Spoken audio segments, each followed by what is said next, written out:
নমস্কাৰ মই গীতাঞ্জলি শৰ্মা আয়ুষ্মান ভৱৰ প্ৰত্যেক গৰাকী দৰ্শকক মোৰ আন্তৰিক অভিনন্দন জ্ঞাপন কৰিছো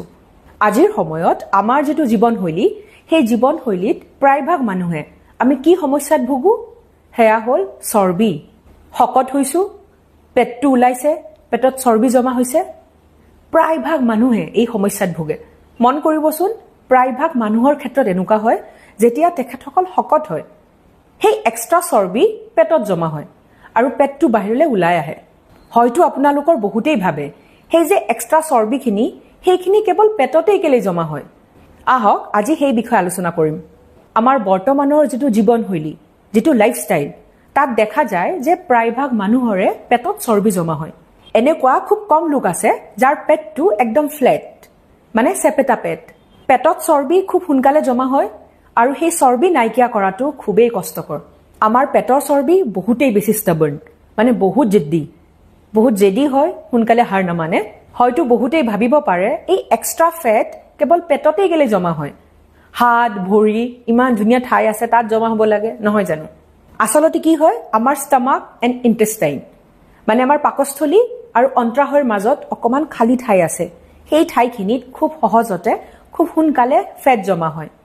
আৰু পেটৰ মাংসপেশী হাত আৰু ভৰিৰ মাংসপেশীৰ তুলনাত কম এক্টিভ থাকে নহয় জানো পেটৰ মাংসপেশী ইমান কাম কৰে জানো হাত আৰু ভৰিৰ মাংসপেশীৰ নিচিনাকে পেটৰ মাংসপেশীয়ে কাম নকৰে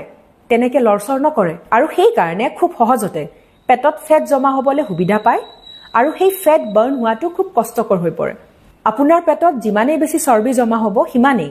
আপোনাৰ লিভাৰ হাৰ্ট কিডনি আৰু অন্যান্য অংগসমূহত চৰ্বি জমা হ'ব আৰু যেতিয়া চৰ্বি বহুত বেছি জমা হ'ব তেতিয়া এই অৰ্গানসমূহৰ যি একচুৱেল ফাংচন আছে মানে এই অংগসমূহৰ যি কাম যি কাৰ্য তাত ব্যাঘাত জন্মিব এই অৰ্গানসমূহে এই অংগসমূহে যেতিয়া নিজৰ কাম নকৰিব তেতিয়া আপোনাৰ শৰীৰৰ যেটো কমপ্লিট সিস্টেম আছে হেয়া বেয়া হৈ যাব যদি আপুনিও শৰীৰত এক্সট্ৰা ফেট জমা হোৱাটো নিবিচাৰে তেতিয়াহলে আপোনালোকে বিশেষভাৱে আপোনাৰ খাদ্যৰ ওপৰত ধ্যান দিব লাগিব আপোনালোকে খাব লাগিব পুষ্টিকৰ সুষম আহাৰ আৰু লগতে বাদ দিব লাগিব junk food fried food packet food sugar এটা স্বাস্থ্যকৰ শৰীৰৰ কাৰণে আমাক লাগে পুষ্টিকৰ খাদ্য আৰু ব্যায়াম নিয়মিতভাৱে ব্যায়াম কৰিব আপুনি পেটৰ চৰ্বিৰ নিচিনা সমস্যাৰ পৰা নিজক দূৰত ৰাখিব পাৰিব ইয়াৰ বাহিৰেও সময়ে সময়ে ধৰি লওক বছৰত দুবাৰকে আপুনি বডি ফেট চেকআপ কৰাব লাগে তেতিয়া আপুনি গম পাব আপোনাৰ শৰীৰৰ কোনোবা অংগত এক্সট্ৰা ফেট জমা হৈছে নেকি এটা হেলদি লাইফষ্টাইল মানে স্বাস্থ্যকৰ জীৱনশৈলী ইয়াৰ সহায়তো আপুনি পেটৰ চৰ্বিক নিয়ন্ত্ৰণ কৰিব পাৰে তেন্তে আজিলৈ আহিছো এটা নতুন ভিডিঅ'লৈ আপোনালোকৰ মাজলৈ পুনৰ আহিম stay happy and stay healthy love you all